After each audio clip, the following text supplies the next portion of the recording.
కనుక మీకు నచ్చినట్టయితే సబ్స్క్రైబ్ చేయండి, పక్కనే ఉన్న గంట నొక్కండి. హాయ్ ఫ్రెండ్స్, ఇవాళ మనం గోధుమ రవ్వ ఉప్మా ప్రిపేర్ చేసుకుందామండి. నేను ఇక్కడ చూపిస్తున్న విధంగా గోధుమ రవ్వ అనేది ఉంటుందండి. మనకి సూపర్ మార్కెట్స్లో ఈజీగా అవైలబుల్ ఉంటుంది. మనకి ఇది 3 సైజెస్లో వస్తుంది. బిగ్ సైజ్, మీడియం సైజ్, అలానే స్మాల్ సైజ్.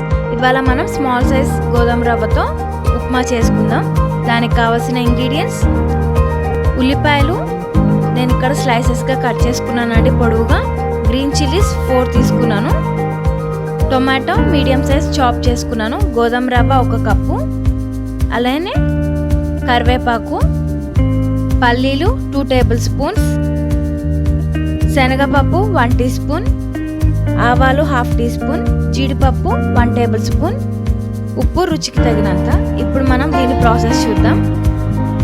ముందుగా మనం స్టవ్ ఆన్ చేసుకొని ఒక గిన్నె పెట్టుకోవాలండి. మీరు నాన్ స్టిక్ మాత్రం ఈ రెసిపీకి యూజ్ చేయకండి, నార్మల్ వెసల్స్లోనే యూజ్ చేయండి. ఇక్కడ మనకి ప్యాన్ హీట్ అయిన తర్వాత నేను ఇక్కడ ఆయిల్ యాడ్ చేస్తున్నాను 4 టేబుల్ స్పూన్స్. మనకి ఆయిల్ కూడా ఈ రెసిపీకి ఎక్కువ పట్టదండి. జస్ట్ ఆనియన్స్, టొమాటోస్ ఇవి ఫ్రై అవ్వడానికి మాత్రమే మనకి ఆయిల్ వేసుకుంటే సరిపోతుంది. ఇప్పుడు మనకి ఆయిల్ అనేది హీట్ అయిన తర్వాత ఫ్లేమ్ అనేది లోలో పెట్టుకొని ముందుగా మనం దీంట్లోకి పల్లీలు యాడ్ చేసుకుంటున్నాము, అలానే జీడిపప్పు. ఇప్పుడు దీంట్లోకి శనగపప్పు కూడా మనం యాడ్ చేసుకోవాలన్నాం. సో వీటిని మనం లైట్గా 1 మినిట్ ఫ్రై చేసుకోవాలండి.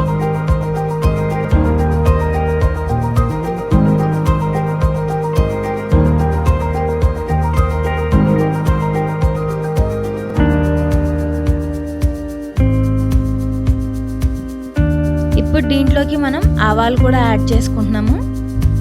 ఆవాలు కూడా మనకి ఫ్రై అయిన తర్వాత ఇప్పుడు మనం పొడవుగా కట్ చేసుకున్న ఉల్లిపాయలను యాడ్ చేసుకుంటున్నాం.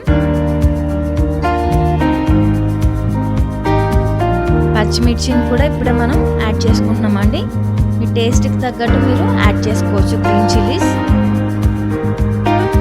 ఇప్పుడు దీన్ని మనం మిక్స్ చేసుకోవాలి. మనకి ఆనియన్స్ అనేది ట్రాన్స్పరెంట్ అవ్వాలండి. సో దానికోసం నేను ఇక్కడ టేస్ట్కి తగ్గట్టు సాల్ట్ ఇక్కడ యాడ్ చేసుకుంటున్నాను. 1 టీ స్పూన్ నేను యాడ్ చేశాను.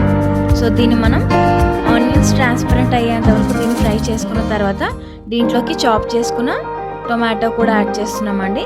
మనకి టొమాటో అనేది సాఫ్ట్ అవ్వాలి, అంతవరకు దీన్ని మనం కుక్ చేసుకోవాలి. సో మనకి టొమాటో సాఫ్ట్ అయిన తర్వాత దీంట్లోకి మనం కరివేపాకు యాడ్ చేస్తున్నాము.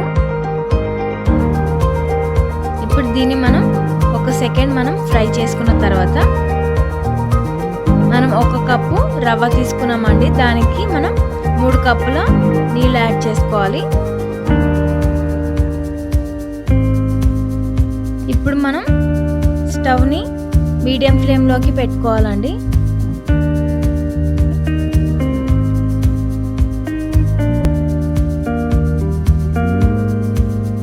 ఇప్పుడు ఒకసారి మనం మిక్స్ చేసుకున్న తర్వాత వాటర్ బాయిల్ అవ్వాలి మనకి. సో ఇప్పుడు మనం మీడియం టు హై ఫ్లేమ్ పెట్టుకోవాలి.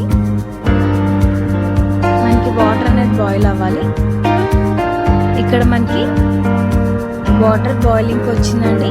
ఇప్పుడు మనం గోధుమ రవ్వని యాడ్ చేసుకుందాం.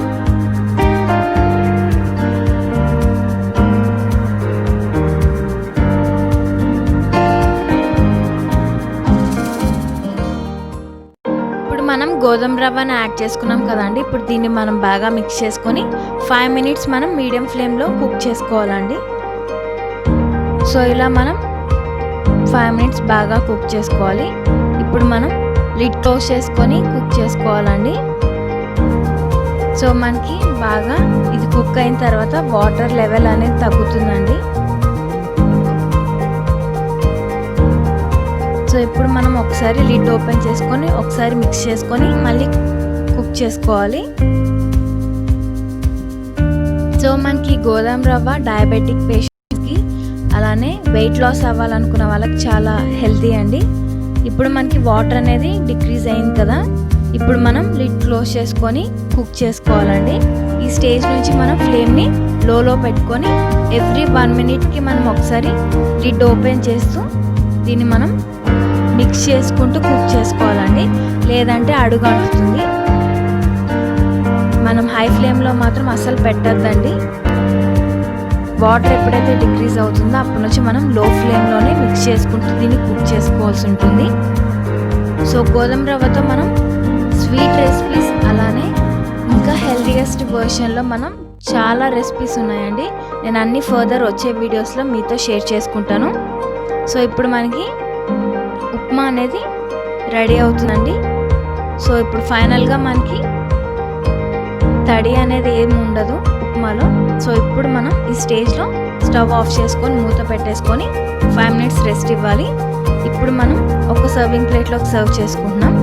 తప్పకుండా మీరు కూడా ఈ రెసిపీని ట్రై చేసి ఎలా ఉందో నాకు కామెంట్ సెక్షన్లో చెప్పండి. ఈ వీడియో కనుక మీకు నచ్చినట్టయితే లైక్, షేర్, కామెంట్, సబ్స్క్రైబ్ చేయడం మాత్రం మర్చిపోకండి.